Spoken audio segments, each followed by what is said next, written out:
Hello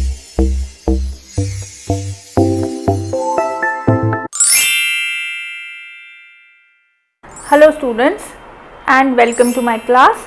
For those of you who are coming to my class for the first time, joining in for the first time, I am Komal Sharma and I am here to make maths easy. The first part I will cater to is the NCERT part, or for the CBSE students of the 10th class, and gradually I will move on to other classes also. I plan to put up videos for the 10th to the 6th class. And primarily I will be using English. Why? Because you have to appear for the paper in English only. So it is better to get conversant with the language in which we have to write the exam. If you have to write the exam in English, it is better to know the terms, to know the statements all in English only. So the primary language will be English over here in teaching, but if you have any doubts, you can put up your doubts in comments, so we can use either language. I am good at Hindi also equally and English also. Okay, so I am here to make maths easy for you, and I will try to keep it at a pace with which you will be able to cope up. But then one promise I need from your side also, that you will practice whatever I teach daily. Whatever is done in the class here, please make it a point to solve those questions on your own. Why? Because remember, the tortoise won the race, and the rabbit, who was the one who moved faster, who was fast than the tortoise, he lost the race. Ever wondered why? Because the tortoise, no matter how slow he was, but he was moving constantly. So consistent movement is the key to success. We can understand it like this. So if you take out half an hour, 1 hour every day for practice for maths, I promise you that with my class you will be able to succeed in your board exams. Although success should not be seen as marks, but we all aim at good marks only. So apart from learning the basics, clearing the concepts, you will also get good marks in the exams if you come along with me in my class. So I try to make maths as easy as possible. It may take a few more steps to make you understand, but then once it is there in your mind forever. So please go slow and make sure that you understand every part of it. So in the previous video, I have talked about what kind of numbers are there and what do you mean by real numbers. So over here I am, this is the second part of real numbers, and what we need to understand is the fundamental theorem of arithmetic. The fundamental theorem of arithmetic says every composite number can be expressed as a product of primes, and this factorization is unique apart from the order in which the prime factors occur. So as far the statement is concerned, so you will have to memorize the entire statement in case they ask in anywhere that what do you mean by the, state the fundamental theorem of arithmetic. So it has to be stated like this only. Now there are some terms in this which you have although studied in the junior classes, but might have forgotten, or they might need a brush up. So some things I will talk about here is what is a composite number, what is prime, what is factorization, and what are factors. So any one of you who can give up in the comments that what is a composite number? Yes, very good. A composite number is a number which has factors apart from 1 and itself. Other factors will also be there. What are primes? Prime numbers, numbers which do not have any factors apart from the term 1 and the number itself. Then what is factorization? The splitting up of a number, the splitting up of a composite number into its factors is known as factorization. And what are factors? Any idea? Anyone who can explain? You know what are factors.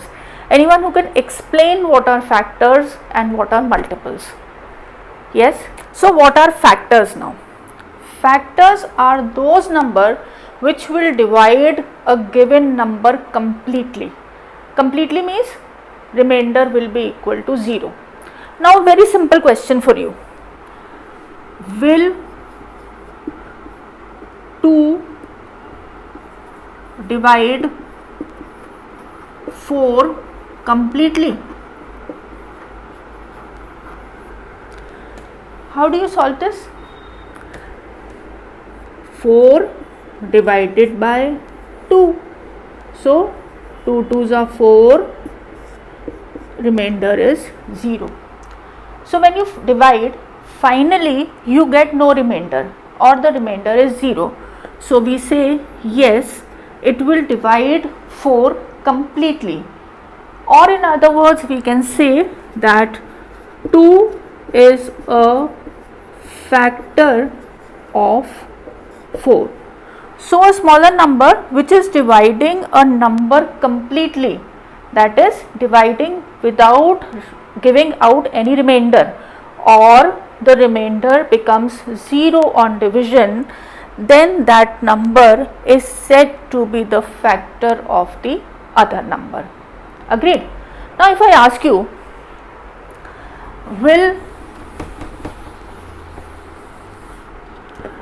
now let me ask you, will 2 divide 5 completely? Most of you must have got the answers in your brains. Very good. But for those who want a clear explanation, okay, will it divide? Yes, 2 2s are 4. I can go on with the division 1. Now I can go on with the division putting the decimal, but if I want it till here only, so it has divided it but it has left a remainder 1. That means it has not divided it completely. So the remainder is not 0 over here. So it has not divided it completely. So we can say that 2 is not a factor of 5. So how do we identify the factors? We divide the number and see if the remainder comes out to be 0, yes, it is a factor. If it does not come out to be a 0, then that number will not be a factor of the given number. Now that we have understood what are factors, can we try and find out the factors of 20 and 24? Yes, why not? For this, another thing, you have to be very good at your tables. Tables we learned in junior classes, we have forgotten them, not revised them. So for this particular lesson, you have to, for this particular topic rather, you have to be good at your tables. So what are the factors of 20?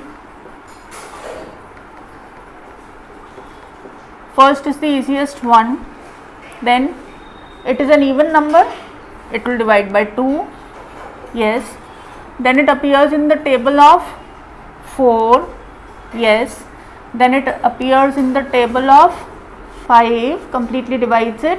What about 6? No, 6 does not divide completely, so 6 is not a factor. What about 7? Not again. What about 8? No. So the next factor is 10. And again the next factor is what? 20 itself. Any other factor you can think of? So these are the factors of 20, is it not? Similarly, factors of 24.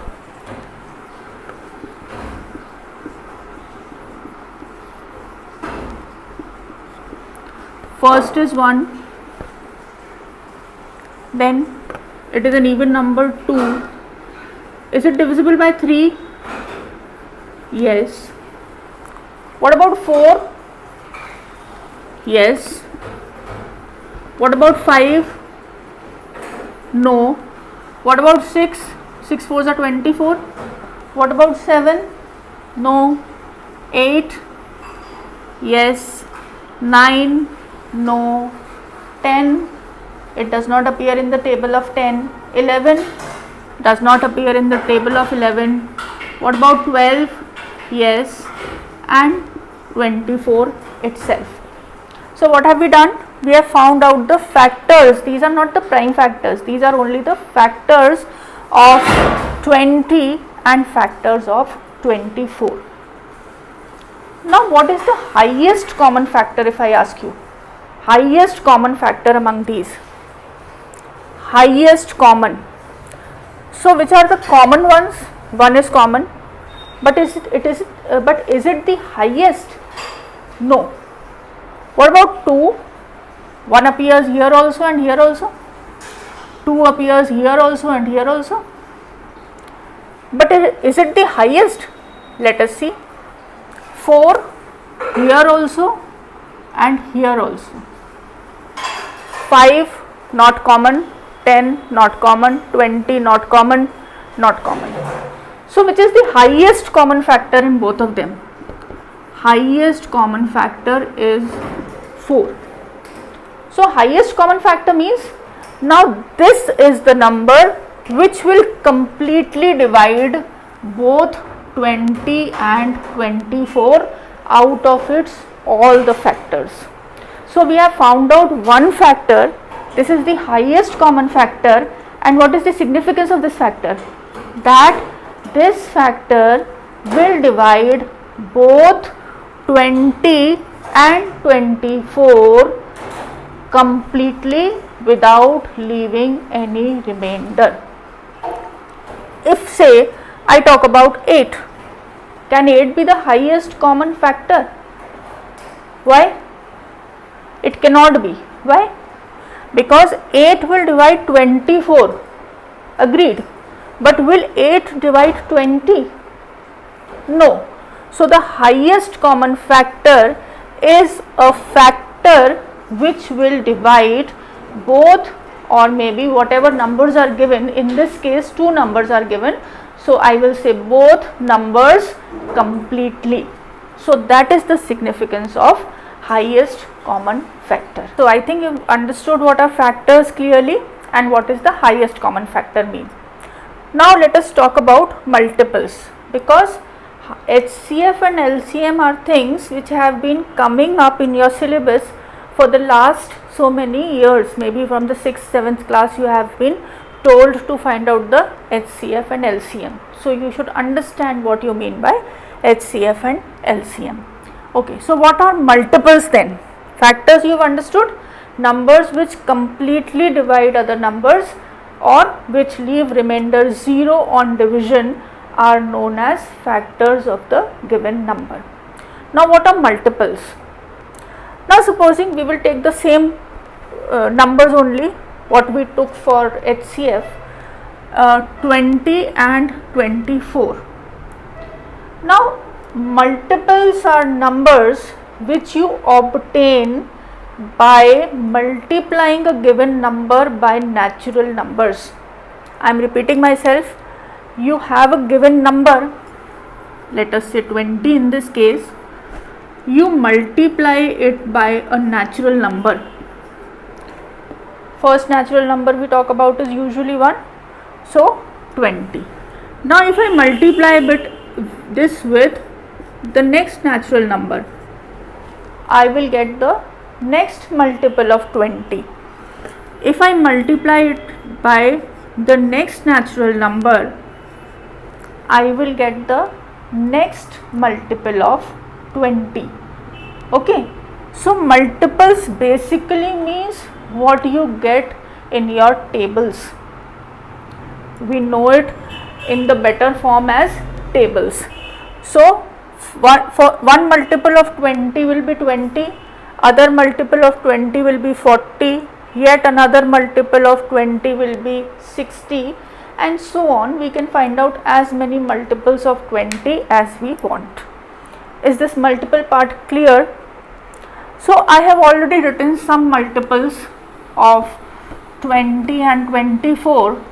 If you are good at tables, you will be able to write them like this only. So 20, then the first multiple, I mean 20 multiplied by 2 is 40, next is 60, 80, 100, 120 and so on I have written. The same thing I have done for 24.